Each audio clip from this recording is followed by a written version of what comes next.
বাবা 10 টাকা দোকান 10 টাকাতে কি করবি ই যাব না কোচিং যাবো ই যাব না তো 10 টাকাতে একশো টাকা বাদামও পাওয়া যায় না 50 টাকা নিয়ে যা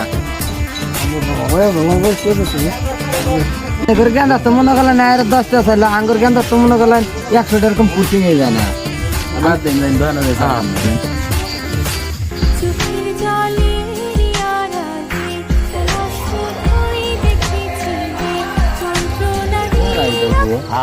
বন্ধু ডলা হইছে আমি পারি না আর পারি না ইয়াল্লা কে রাই আমি কোনো মরি না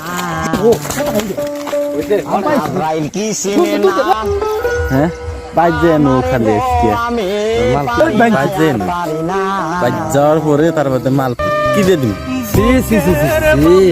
আনে ঘর গেন্দারে মনে করছিলাম বালা আঙ্গুর গেন্দার থেকে না আনে ঘর গেন্দার বেশি খারাপ বাইতে নিয়ে শাসন করে নেবো রাস্তাঘাটে বাইরন যায় না মানুষের কত কি